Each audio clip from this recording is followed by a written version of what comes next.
This is Behind the Headlines, with behind-the-scenes analysis on issues affecting Pennsylvanians, sponsored by the Susquehanna Valley Center for Public Policy. Now, here's your host.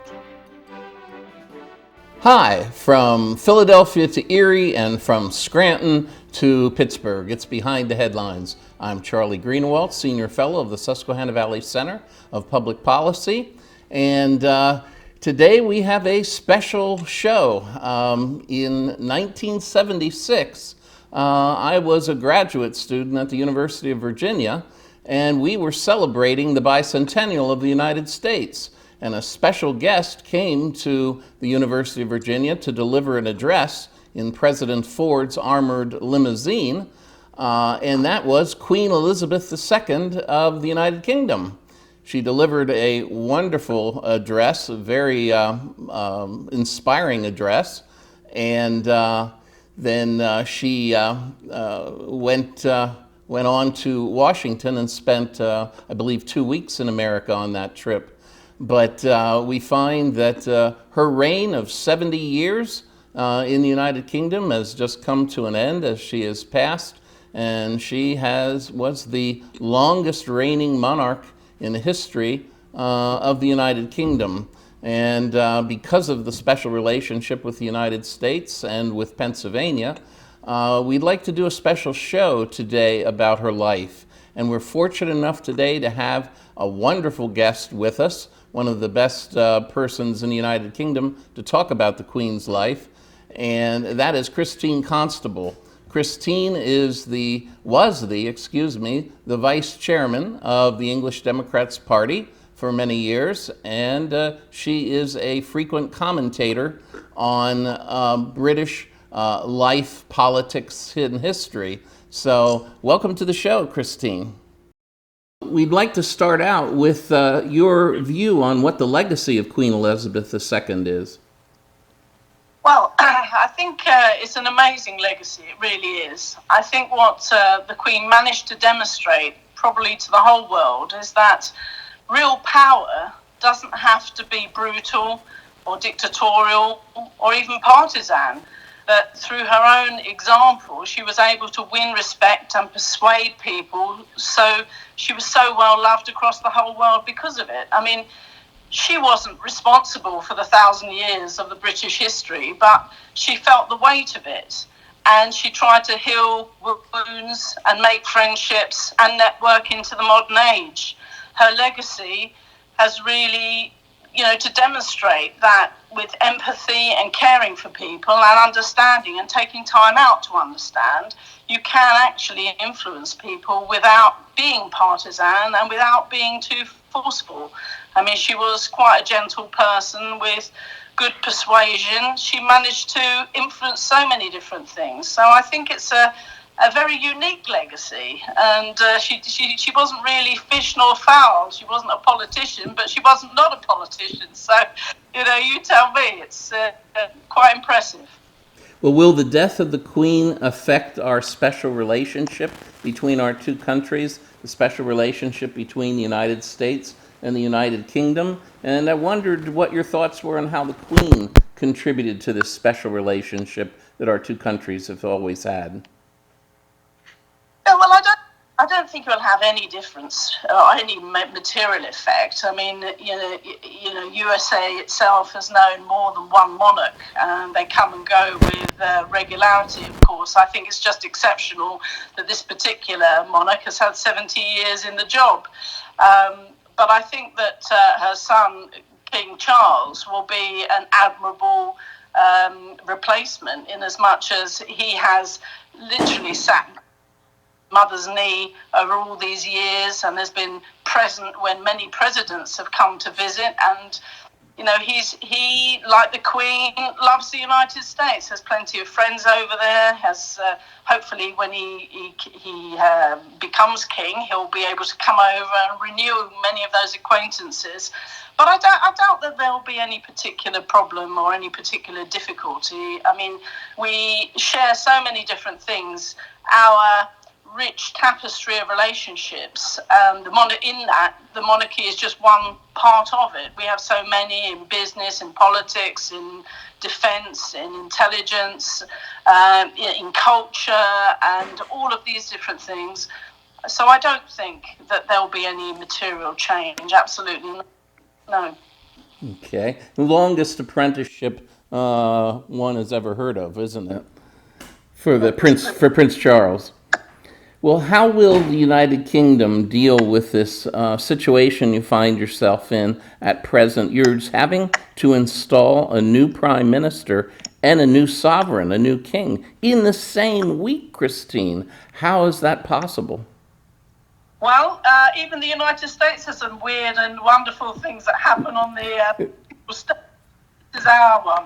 I think I can confidently say that the prince is not really that new in terms of the job that he is going to fulfill officially. I think for some months, even maybe some years, he's been in training and taken on quite a lot of the former Queen's responsibilities. And he's very well versed in what's required, and they've been planning this particular moment for some years. Liz Truss herself, as our new Prime Minister, is actually the only remaining minister from the old cabinet of Mr. Cameron, who you might remember of some years ago. Yes. So he's been batting in a frontline position for some years, and both of them, in their different ways, are actually probably quite well experienced. It's just they're now having to do this in a much more senior, a much more formal context. So I'm pretty sure that the pair of them, if anything, could become extremely good friends, providing a lot of support and encouragement to each other in which are very peculiar days, both for Liz Truss having taken over from Boris, and both for King Charles having taken over from Queen Elizabeth. Will the death of Queen Elizabeth, Christine, affect the future constitutional structure of the United Kingdom? And do you think Charles will be an effective monarch in replacing his mother? I don't think there'll be any big change with regards to the monarchy. I mean, I was watching on the television yesterday Nicola Sturgeon, who's obviously head of the Scottish National Party, talking about how much Queen Elizabeth had supported the Parliament of Scotland and had encouraged Scotland to develop its own political class and culture. And I don't think King Charles would want to do anything different to that. I mean, King Charles's family are from Scotland. His grandmother was Scottish.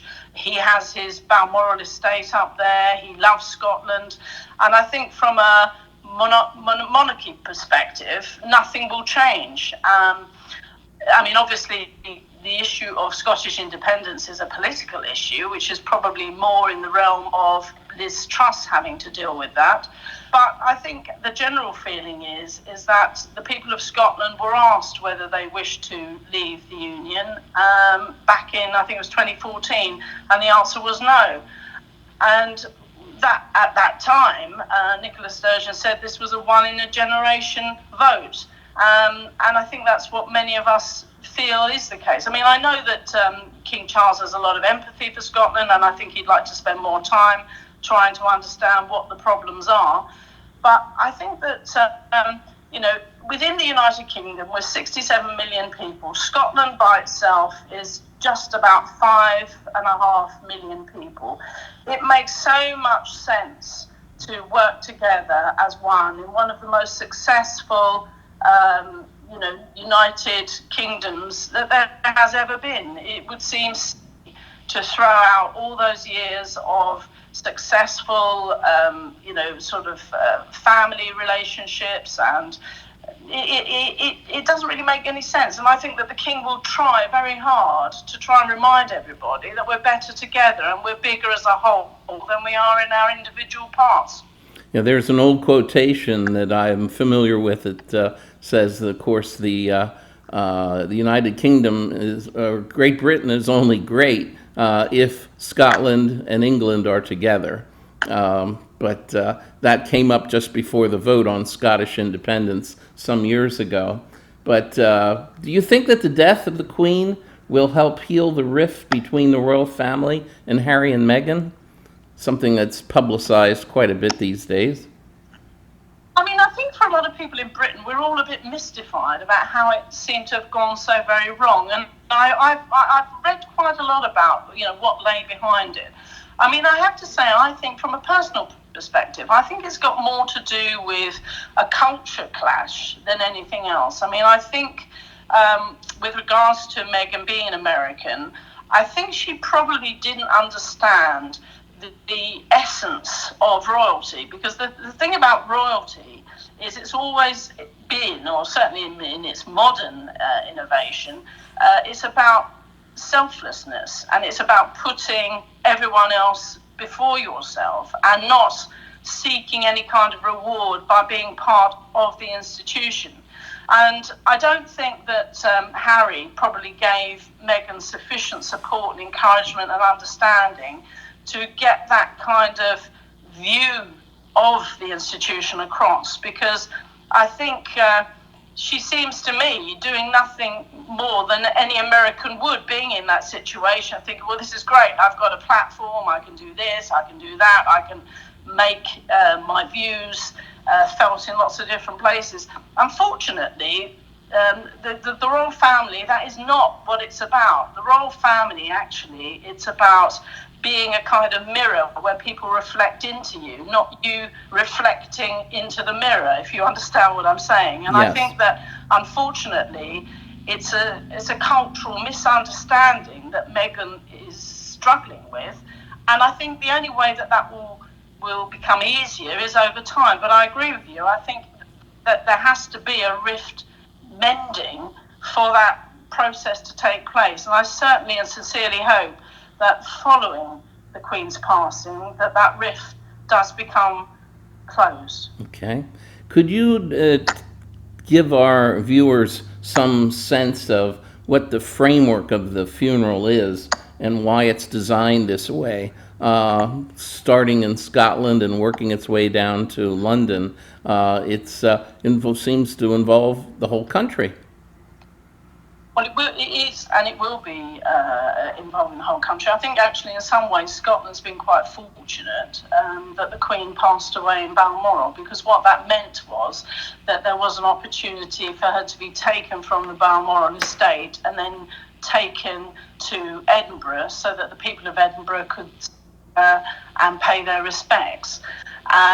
The King himself is making a visit to every single part of the United Kingdom in person so that he can explain what's happened and let the people see, as part of a very, very old way of monarchs moving from one dynasty to another. It always was done like that, but he's done that. And it's just pure coincidence that the Queen ended up lying in state in Edinburgh. Had she not been in Scotland, that probably would never have happened. So it's been a very interesting opportunity. You may have seen on the television there have been lots of announcements and proclamations about the passing of the Queen, and also the instatement of King Charles as the new king, and that goes back to medieval times, I'm afraid. That's one bit that we haven't modernised. Well, thank you, Christine. We want to hear more about that right after this. Behind the Headlines is brought to you as a public service by the Pennsylvania State Association of Township Supervisors, the largest, most influential municipal association in the Commonwealth. Since 1921, PSATS has been preserving and strengthening township government and securing greater visibility and involvement for townships in the state and federal political arenas. Covering 95% of Pennsylvania's land mass, townships represent 5.5 million residents, more than any other type of political subdivision in Pennsylvania. Additional underwriting provided by the Worrell Corporation Foundation, based in Carlisle, Pennsylvania, by the Edward H. and Jeannie Arnold Foundation, and by the Pennsylvania Manufacturers Association. Business in Pennsylvania is our business. Behind the Headlines is also supported as a public service by the Pennsylvania Highway Information Association, the go-to source to learn about transportation projects and issues. Visit pahighwayinfo.org.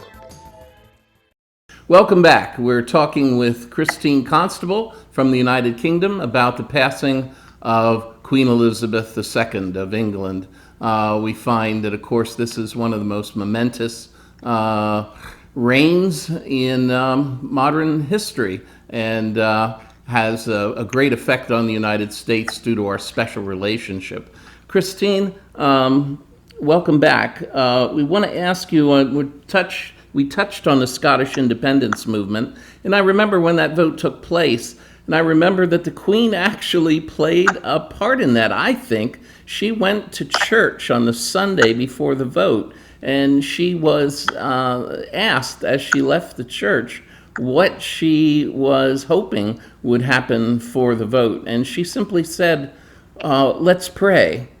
And I can't help but think that that helped some voters decide that, yeah, we'll stay with the United Kingdom. I don't know. Maybe I made more of that than need be. But how is the death of the Queen going to affect the Scottish independence movement, Christine? As I said previously, I don't think it's going to have a huge amount of influence. I mean, certainly, one of the things that she did say, actually, to the Scots just before the vote was just to think very carefully how you are going to vote. So she wasn't actually saying either way, but just to think very carefully. And I think really it makes a lot of sense in these troubled times, in these difficult times, in these post-pandemic days, for a small country like Scotland, as I said to you before, 5.5 million people as opposed to 62 million people in Wales and England and Northern Ireland. It makes a lot more sense to stick together, with us all working together and pulling in the same direction, but also focusing on the respective countries of the Union. I think it makes very much more sense. Scotland itself has found itself in quite difficult economic times, and I think it's appreciated, particularly after the pandemic, having England there as a bulwark and support to fill its deficits when it's had them and to provide help when it's needed it. And I think that the true value of the Union is our interdependence and the support that we can give to each other. So I'm hopeful that the subject of Scottish independence won't be something we have to trouble ourselves with over the next few years. I know Liz Truss is not interested in seeing another vote, and you can't be in a situation where you're voting every year or every 2 or 3 years. We have to be sensible about this. The Scottish people had their chance in the previous referendum, and they voted to remain. So let's hope for the time being that's we do. Mm-hmm. Christine, where will the Queen be buried? Will she be buried in St. George's Chapel in Windsor Castle, or will she be buried in Westminster Abbey, or will she be buried in St. Paul's Cathedral? No, the Queen is going to be buried in St. George's Chapel at Windsor.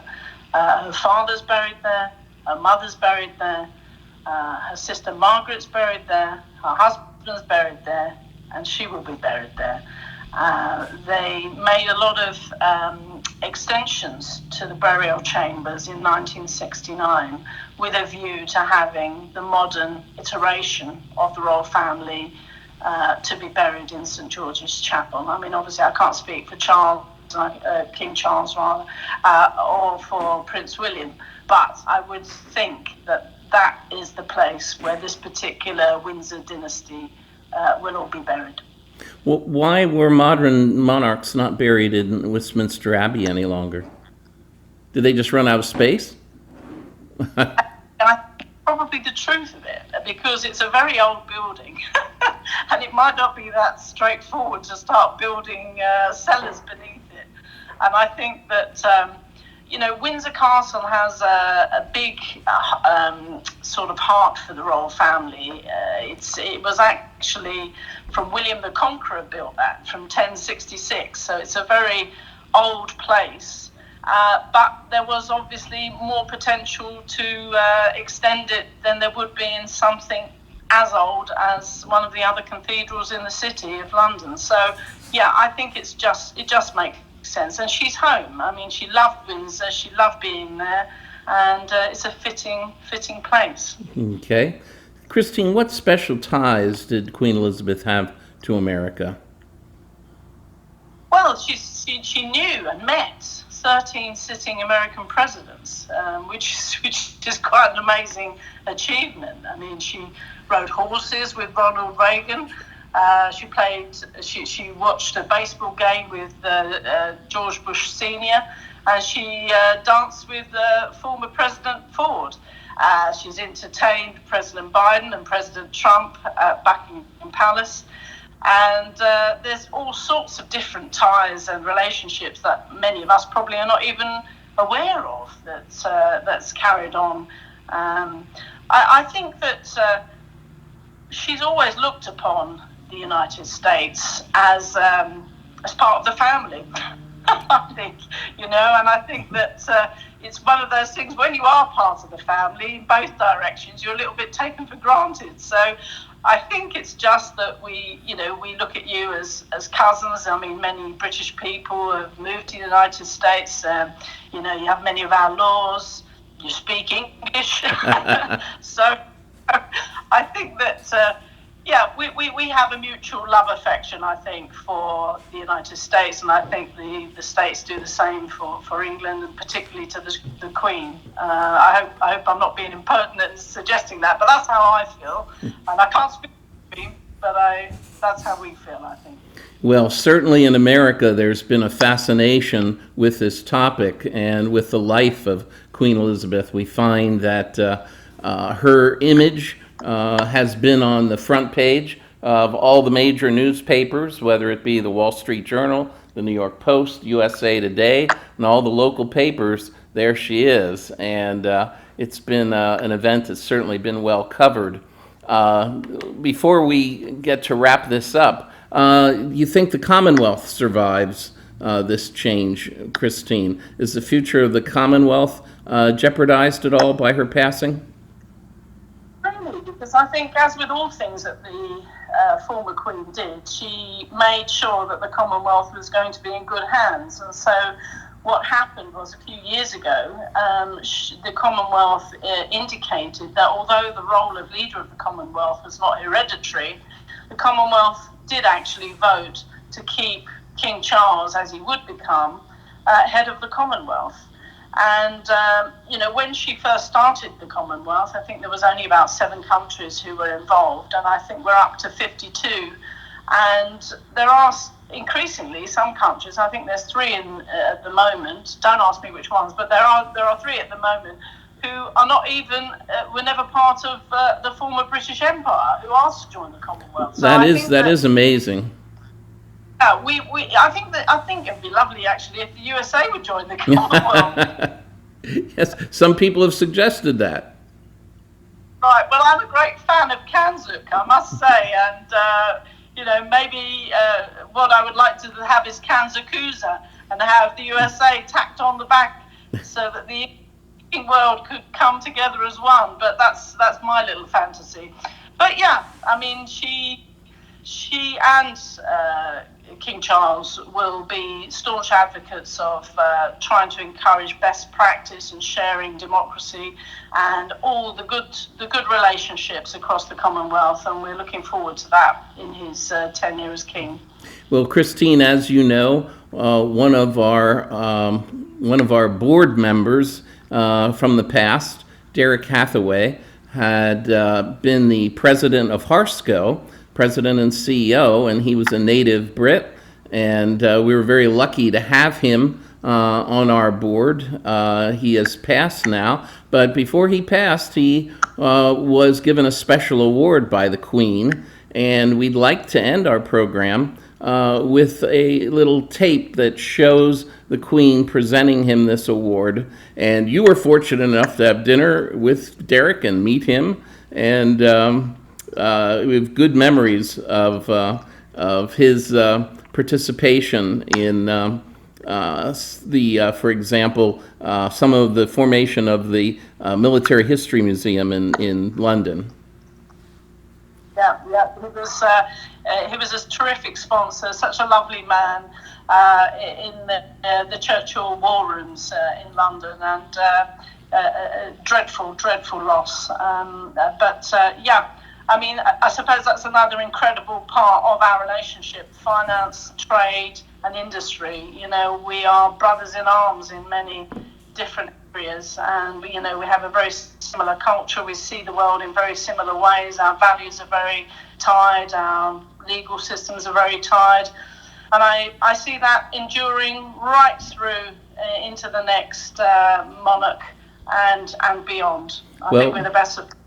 Well, thank you, Christine. It's been a pleasure to have you today and help explain what's going on in the United Kingdom to the Pennsylvania audience. We appreciate it very much, and we're going to conclude with Derek Hathaway and Queen Elizabeth. We'll see you next week. Dr. Derek Hathaway for services to charity in the United Kingdom.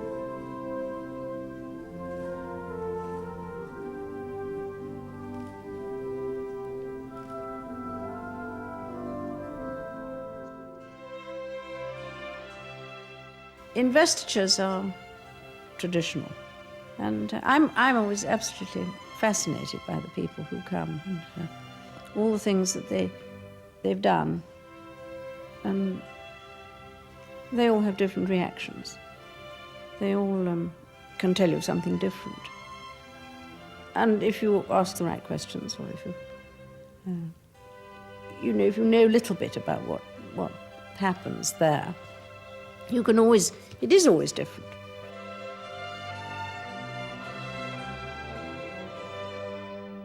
Some of them are very cleverly discovered. I think that's very important. The system does discover people who do unsung things, that perhaps the local people know about, but nobody else does. And I think that's very satisfactory. One mustn't have a long conversation, obviously, because you'd never finish. The question you ask is what is you hope that you're going to get the answer that you want. Some say that this is for the people I work with. It's a representation rather than for themselves, which is also nice. This is also meant to be a pat on the back. And I think people need pats on the back sometimes. It's a very dingy world otherwise.